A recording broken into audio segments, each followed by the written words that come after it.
Hello, everyone. Welcome to Christopher's Entertainment Blog. I'm your host, Chris. Welcome to another video for Supergirl. This is season 1, episode 5, and it is entitled, How Does She Do It? And episodes were 5 in already. Um, this episode here it felt like a setup episode.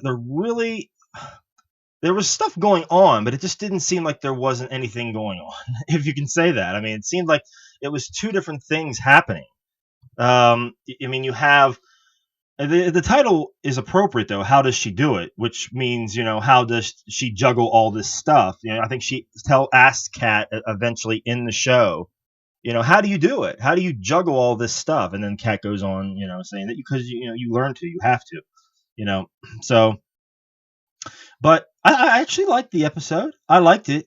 Um, we didn't really get to see a bad guy this week, which was refreshing. I mean, it's like usually we have like episode of the bad guy of the week, but this week we didn't. I mean, it was basically a setup of you know there's something bad that's happening. People are setting these bombs around, but why are they doing that? And we find out, it's like Maxwell Lord trying to test Supergirl, and trying to like find out her identity or something to that effect. And he's on to something too. So he figured out that she was trying to save somebody on the train, somebody that means something to her.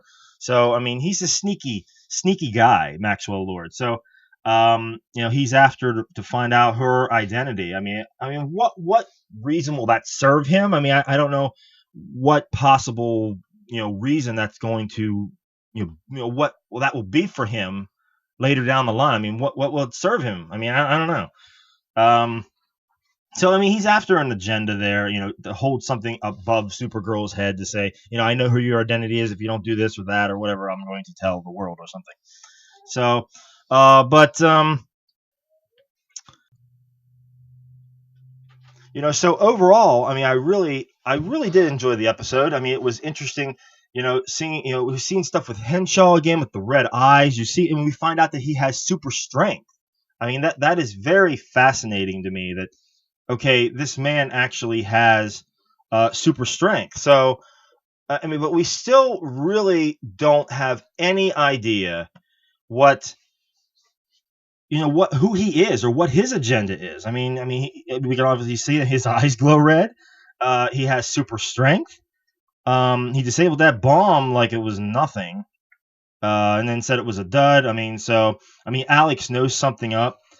She said, about it being a dummy. He said it was, a decoy for the other bomb. She knows something is up there. So it's going to be fascinating to find out who is Henshaw. I mean, who is he really? How did he get these powers? I mean, he's an alien that's been on the planet for a very long time. I mean, or or why is he there? Why is he in with the DEO? Um, what is that agenda? I know there's theories running out there, but it's just fascinating to me. That is an interesting thing, the Henshaw thing. I mean, who is he really? Um, we find out that Kat in this episode has a son. That was interesting to me. I was like, wow, okay, she has a son. Her her mother or whatever doesn't really appreciate her job, even though she's won awards and stuff, and is very prominent in the news business, and is quite popular in that sense. I mean, so it seems like her mother or whatever doesn't really fully respect what she has done, and it seems like Kat is trying to be a better mother than maybe what her mother is to her. So we find out how she has a son. So that was interesting. The whole babysitting thing though was, um, we find out that this kid has a crush on Supergirl. I mean, yeah, everything was a little cute here and there, but overall, I mean, I guess it was a plot device there for Maxwell Lord to find out. Oh well, there was somebody on this train that you actually care about. Um, so that was a setup there for that, I guess. But the whole babysitting thing, I mean, it just didn't really bother me, but um, it was there, and it was just like, whatever. Um, and we see, that Win is, has to babysit, and then he loses him in that whole debacle. Um, and the whole James, the James, the love triangle thing going on there with James and Kara, and Lucy. They always in a lot of these shows they have to have like this love triangle thing going on or something in the situation. I mean, it doesn't really bother me, but on the other hand, I mean, I really don't need it. I don't really care. But it's a plot device there for other people to get involved in, into them emotionally or whatever. But that type of stuff, man. And I was like, I mean, I really don't need it, but it's there, and I don't mind it either.